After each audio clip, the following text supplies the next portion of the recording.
The Santa Monica Pier was a kaleidoscope of neon and salt spray. Mina was already 3 bites into a cloud of pink cotton candy, her eyes darting between the carousel and the roller coaster. Leo, ever the observer, scanned the horizon with his light meter, searching for that perfect intersection of golden hour and ocean mist. Clara felt the rhythm of the boardwalk vibrating through the soles of her feet, a pulse of pure, unadulterated life. Near the edge of the boardwalk, a young man named Jack sat on a wooden crate, his fingers strumming a soulful, quiet melody on a battered acoustic guitar. He looked tired, his hat half filled with only a few coins.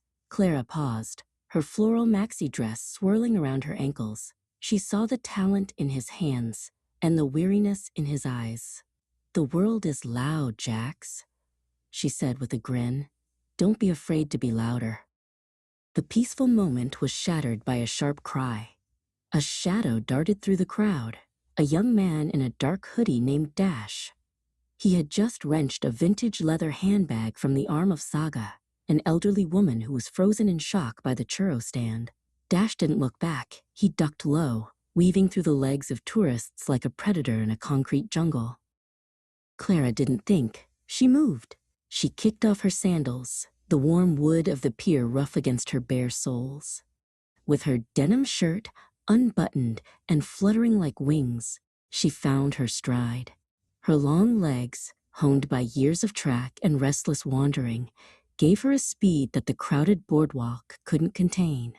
She wasn't just a tourist anymore. She was a force of nature. The chase led them off the main boardwalk and down the wooden stairs toward the sand. Dash was fast, but Clara was relentless. She vaulted over a low railing, her dress billowing behind her, as they plunged into the forest of massive wooden pillars beneath the pier. The air here was cool and smelled of damp timber and ancient tides. Shadows danced between the beams. Dash stumbled in the soft sand, his breath coming in ragged gasps. Clara didn't slow down. She used a support beam to pivot, cutting off his escape route toward the water. Cornered against a moss-covered pillar, Dash realized he couldn't outrun the girl who moved like the wind. With a defiant look, Clara held out her hand. "The bag," she commanded, her voice steady and low. Dash dropped the bag and scrambled away into the darkness. Clara exhaled, the adrenaline still humming in her veins. She climbed back up to the sunlight, finding Saga still trembling by the churro stand. When Clara handed over the bag, the older woman's eyes filled with tears. "You have the heart of a lion, dear," Saga whispered, clutching her reclaimed treasure. Clara just smiled, her bare feet already itching for the next beat. Clara returned to Jax, who had watched the whole scene in awe. "Now," Clara said, her eyes sparking with mischief, "show them that fire I heard in your chords." Jax began to play, the tempo rising into a foot-stomping folk anthem. Clara didn't wait for an invitation. She began to dance, her movements fluid and uninhibited, her long frame carving shapes against the setting sun.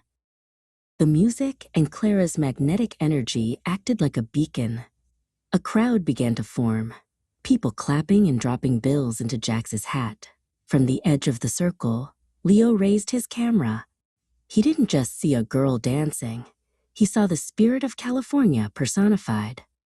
He waited for the exact second the sun touched the waves, the light turning Clara into a silhouette of gold and fire, and pressed the shutter. As the pier's Ferris wheel erupted into a neon crown of electric blue and hot pink, the trio reunited. Mina handed Clara a tall cone of mint chocolate chip ice cream. They leaned against the railing, watching the Pacific turn to ink beneath the stars. Clara took a bite, the cold sweetness a perfect end to the heat of the chase. She was exactly where she needed to be, moving, breathing, and finally, free.